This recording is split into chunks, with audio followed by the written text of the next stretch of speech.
I have somebody's entire turtle and tortoise collection in this box.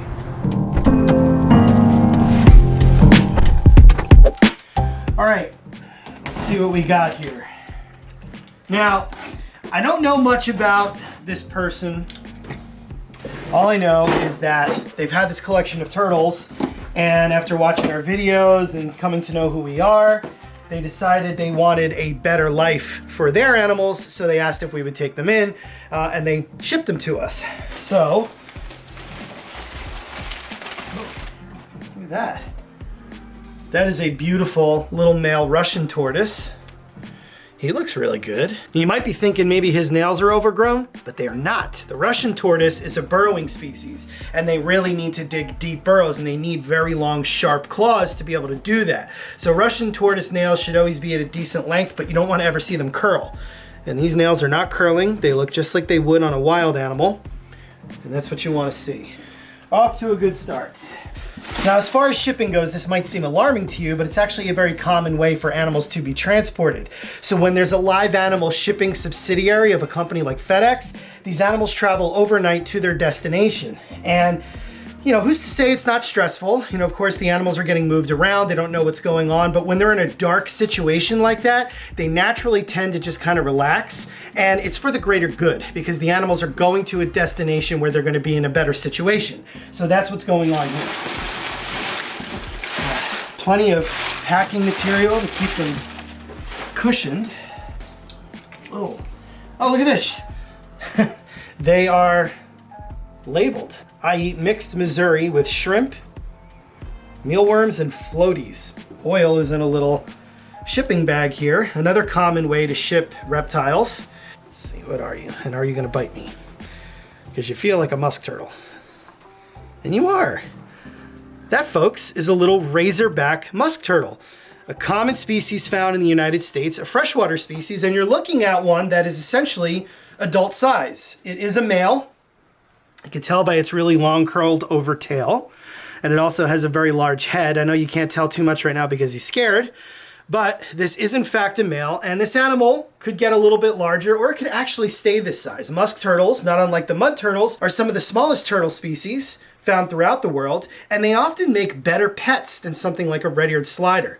So there you go. There's a nice, oh, there you go, sticking his head all the way out. Beautiful, beautiful species that acts as a cleanup crew. And our razorback musk turtles, if you recall from an earlier video, live in our aquascape ecosystem. We have a whole group of them in there, and they're crepuscular, so they come out at like twilight, and they move around on the bottom. They eat up any uneaten food. They eat leeches. If something dies like a fish, they'll clean that up. So they're a nice, beautiful, very active cleanup crew for an aquatic environment, and they're a lot of fun. They have a lot of personality, and if you're looking for a small species of turtle, this is a great candidate right there. All right, we are really off to a good start here. What else we got? Hi, I am Pepe. I eat Missouri mixed with shrimp, mealworms, and floaties, just like our last little buddy did. Oh, got a little African side-neck turtle. That is cool. Interesting turtle. Another freshwater species. Comes from Africa. You guys may recognize these in animal documentaries, actually. You'll see them basking in massive numbers on mud flats at common watering holes where some more famous African fauna likes to come and drink. This is not an adult. These animals do get to be bigger. And you look like a little male, I think. All right. I think we got another tortoise here. This name tag is ripped though. Oh, wait a minute. I'm Tractor. This tortoise's name is Tractor. Pretty appropriate name for a tortoise since they kind of mow things down. This should be another Russian tortoise. Beautiful. Another male. Fun fact about the Russian tortoise is this species is no longer going to be coming into the country. This is one of the historically most common tortoise species to be taken out of the wild or farmed over in its native range and then sent over here and other areas of the world for the demanding pet trade. And recently they have stopped that. So the main areas of the world where these would come from, they're not doing that anymore. So that's a major plus for the wild populations of Russian tortoises, because even though they're common, they're not going to stay common forever in nature if they keep getting taken. And luckily for this species, They are being produced heavily in captivity responsively now, so there's no reason for that. You know, there's plenty of captive bred Russian tortoises out there. They're not always the easiest species to reproduce, even though they're common, but people are having quite a bit of success with them, and we hatch them right here. I gotta say, so far, seeing very well grown, very well taken care of animals. That's a major plus for us. Those of you that watch this channel see what we go through with a lot of these rescues and surrenders that we take in. And this is awesome, seeing that these animals have been well cared for. And again, the fact that this person realized now, hey, I'm not going to be able to provide for their future moving forward. Let me get them into a better place, as painful as that may be for them, because these were her beloved pets. You can't put yourself before the animal's needs in that case, okay? You have to put the animal first and think, okay, this is a very long-lived animal that might outlive me. Great chance it's gonna outlive me. How can I get it into a better place now because I know I can't provide for it? So, I'm playing a guessing game just by feeling them now. I think this is gonna be another side neck. This animal's name is Le Pew, and let me tell you, there's a reason why it's called Le Pew. It's because the African side necks, also known as the African mud turtles, not unlike the mud and musk turtles of the United States, stink. They use glands to emit a foul-smelling odor to deter predators. And these turtles do not realize that I'm not here to hurt them. I'm here to give them a new home, but they absolutely stink. It's terrible. You look awesome too. You might be another young male. It's always hard to sex turtles and tortoises when they're younger because they all look like females, and then all of a sudden they start to show those external male characteristics, like the tail getting longer, for example. And that's what I think this one here is starting to do. You'll also notice when you look at this interesting species that it's pulling its head in sideways, side-necked turtle. Compare that to the mud and musk turtles of the United States, and most of the other turtles in the world, they pull their head in like this instead of to one of the sides. It's almost time for lunch, and I think I'm losing my appetite. Very cool. Turtles and tortoises have different ways of evading predators. Of course, they all use their shell to an extent, unless you're a soft shell turtle, but it's not always just about the shell. Many of them have very powerful bites. You don't have to just be a snapping turtle to have a very powerful bite. They will use the shell, as I said. They will use their sharp claws, camouflage, of course, and they can also stink really, really bad. Another side-necked turtle, but this one does not come from Africa. This one comes from Australia. This is the Australian pink-bellied side-necked turtle. This is one of the most favorable turtles in herpetology as far as captive care goes and captive management. They are a beautiful, very hardy species, and you can see where they get the name pink-belly side-neck. And just to show you guys a quick treat regarding this species, Casey's gonna hand me this little treat here. This animal has become so common that there are now color morphs of it. And this is the albino version of the famous pink-bellied side-neck turtle. Isn't that cool? Bright pink or orange belly. You can definitely tell it's a pink belly, but it is through and through albino. This species gets much larger than this. The females at least will get up to about 8 inches. I think there are even bigger records, but that's still smaller than something than your typical female red-eared slider. So again, this is going to be a better choice overall for a pet turtle. But any aquatic turtle is going to be a challenge because they need clean water, strong filtration. So you can see why people after a while, if they don't have a pond or some kind of bigger, more permanent facility for these animals, do need to find them a home. And you definitely look like a young female. What a gorgeous turtle. And healthy. Super, super healthy. On to the next one. Really did a good job with the packing material. That made the ride comfy for them. So far, everybody's safe. Got somebody little here. Ooh, look at that. I'm Sweetie.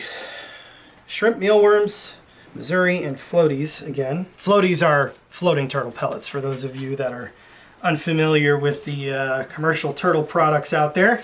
And they are a good additive to an otherwise natural diet. Another famous American species, happens to be a female. This is the striped mud turtle, Kinosternon boweri.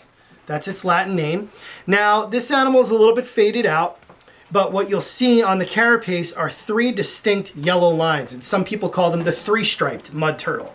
Another very hardy species, very small. This animal can lay eggs at this size and will typically only get just a little bit bigger. They're not the best swimmers. Like all mud turtles, they prefer to crawl along the bottom. They're not good in deep water, and they of course love mud. Another little one, I am Mighty. This might be the other three-striped mud turtle or striped mud turtle, or it might be another razorback because it has that torpedo or egg shape I can feel through the bag.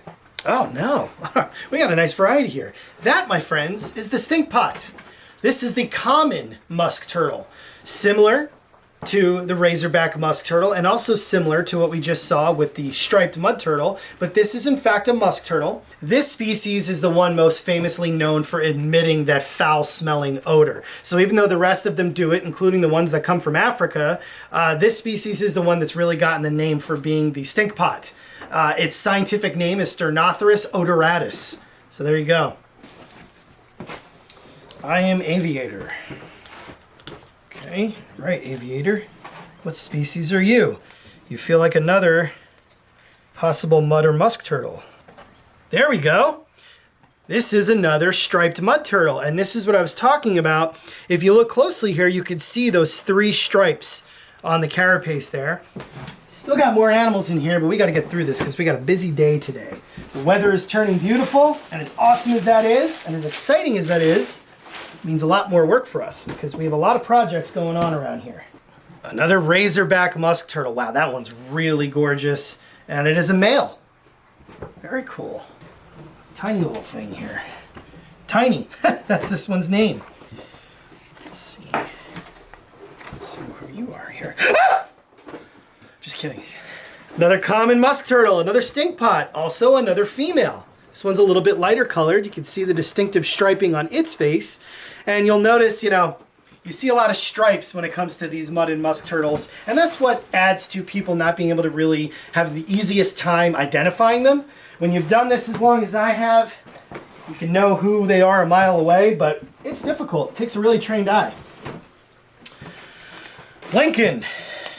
Lincoln is an African helmeted turtle, very similar to the African side neck turtle. And people often confuse these two, the side necks and the helmeted. And that's a male. Look at the size of the tail on that guy. See that right there? No doubt about it. That's a maturing male. I think we got another Russian tortoise here. Man, his shell's beautiful. Look at that black and yellow. That quintessential black and yellow shell that is associated with a lot of these Mediterranean, or that's what you think of me, huh? I'm giving you a new home, dude. Or testudo tortoises, the genus Testudo. They're all known for this beautiful black and yellow shell to some degree.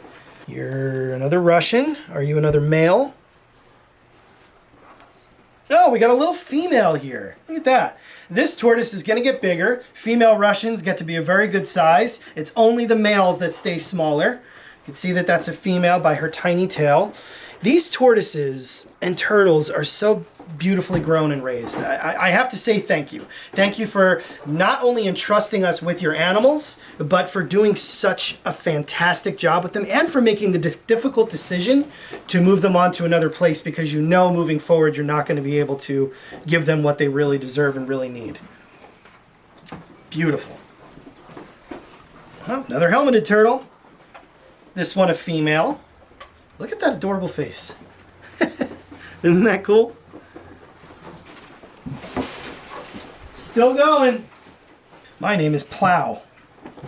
Something tells me Plow is a male because he probably bullies everybody. A male Russian tortoise.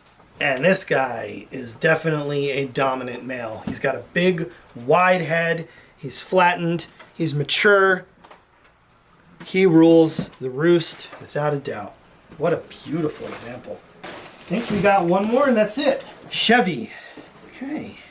Chevy is another helmeted turtle and a little female. She looks so good. That is super awesome. It's just all around healthy animals. This person knew their animals so well. They came with names. They came with details about their diet, even some breeding behavior notes. I'm thrilled. And man, this one stinks too. That is so great. But like I said, we got a lot going on here. Some stuff that I'm really excited to share with you guys. So let's go outside. Okay, so behold, this is our brand new row shed or row barn for Maggie. who is our African zebu miniature cattle. We have been making plans all along this first year of life with us to move her to this side of the property where it was a little bit better for her. And one of the things we wanted to do was get a really awesome professional structure in place for her. So we have to send out a massive thank you to Pine Creek Structures over here in Egg Harbor City, New Jersey. They do such an unbelievable job. They can meet any specifications. They can build so many different things, and animal shelters like this, second nature to them. It is so awesome. We've got the Dutch doors so that, you know, if we need her to go inside so we can clean, or because there's a storm coming, she can go in there. We can open up half the door so she can hang her head out. Zebu cattle are so much fun to work with. Maggie is the sweetest animal ever. Zebu, fun fact, are actually considered either a species or subspecies, which is Bus indicus. So they are a small to large cattle, but she happens to be miniature. And when it comes to them being miniature, that's not man-made. That's actually naturally occurring. So she's a very small cow, even though she's still a pretty big sized animal, so she does need space. So the next thing that's going to happen here is we're going to grade this area a little bit more for her, and then we have a fence company coming out any day now that's going to install a 4-board horse fence that's going to extend out so she has a lot of room, and her 2 buddies, Tilly and Layla the goats, will be able to enjoy this new area. So we're really, really excited about that. Let me show you inside. Look at this. It is awesome in here. Plenty of room, and this will keep her, you know, if we have like a really cold winter like we just had with snow, ice, and wind. Zebu, not unlike a lot of cattle, are super hardy. They can handle very, very harsh conditions, both on the cold end of things and the extremely hot end of things. So, but still, you know, you got to go the length for your animals. And this is something that Casey and I have wanted to do for a long time for her, and it's finally coming to fruition. So stay tuned, because you guys are going to get to see us move that wonderful cow across our entire property over here. We're not sure how we're going to do it yet. Now, that's some positive news to share with you guys, but I also have some almost bad news. Something came into our yard trying to kill our turtles. No matter where you live, if you keep these animals outside, you're going to run into issues with predators. You could live in an area like us in the wilderness, or you could live in a city. Trash pandas, raccoons, are the #1 threat to not just wild turtle populations, but also to captive turtle populations when it comes to predators wanting to eat the animals or their eggs. We have a lot of different ways in place, deterrents, to keep our animals safe, but that still means the animals are coming into the yard no matter what, because they smell the pellets and the other things that the animals like to eat. There's no way to stop that from happening. So you got to have predator deterrents in place at all times and take it seriously. And just this past evening, I caught a raccoon in one of our have-a-heart traps.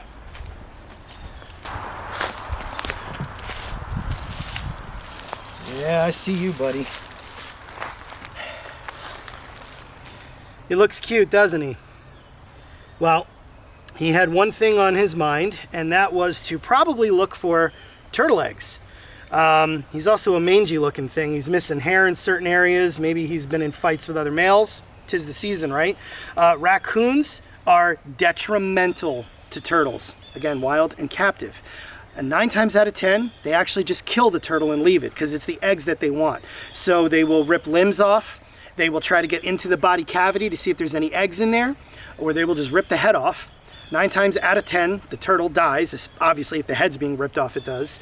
And these animals decimate turtle nests. They are one of the main reasons why Casey and I got approval from the state of New Jersey to do our diamondback terrapin conservation work here, because none of the nests, none of them, we're talking hundreds and hundreds of diamondback terrapin nests, get to hatch, because these guys are so bold. They're not even just coming out at night, they're coming out during the day and eating the eggs as they come out of the females. So they're a problem. Of course, that's also because of us humans. We have forced them into other areas. We live here in the wilderness. Their species is already here, but we are responsible for the lives of these turtles and tortoises, many of which are extremely endangered. So we got to protect them.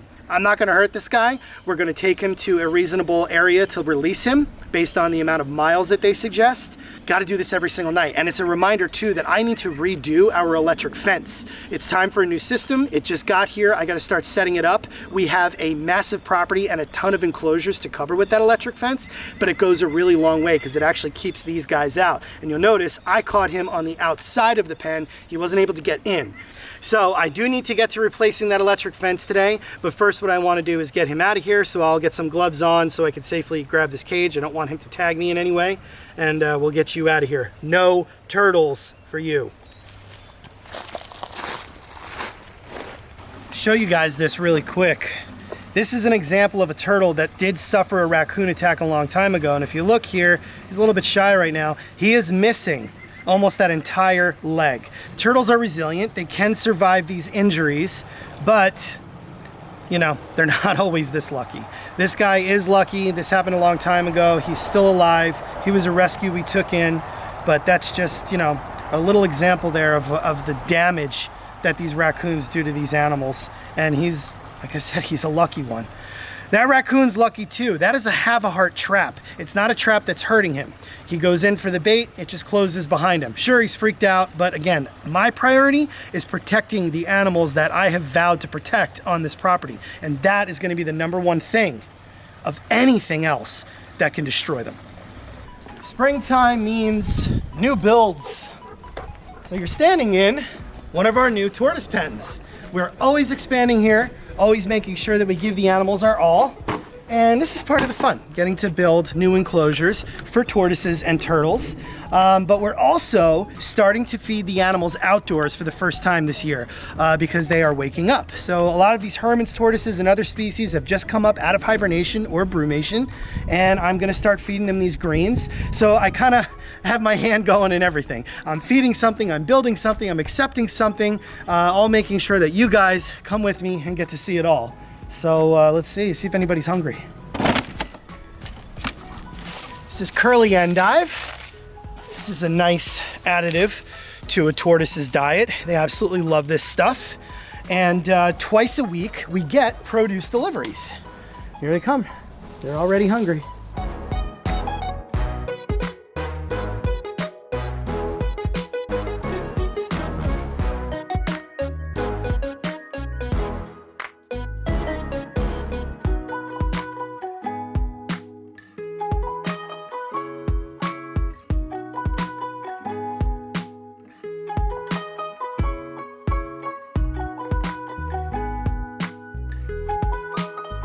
This right here is such an amazing outcome that I'm thrilled to share with you guys. Back in the fall, we did a whole video on this turtle and his enclosure mates in here. These are ornate box turtles that were intercepted at JFK International Airport. They were being illegally smuggled out of the United States over to Hong Kong. Box turtles are under great threat to illegal smuggling. And these turtles at some point were plucked from the wild in the western United States, and they were destined for the illegal pet trade had they not been intercepted. The Turtle Rescue of the Hamptons, who we do a lot of rescue work with, then took them and handed them over to us, and these turtles got to hibernate beautifully out here in southern New Jersey, and they are waking up now for the season, and they look absolutely incredible. This is one of the males. He is heavy, he is bright-eyed, he is gorgeous, still dirty because he just came up out of the ground, but this is proof that, you know, when you really go the extra mile for the animals, they can do things on their own. They can follow a natural annual cycle, and that's just so healthy for them. It's wonderful.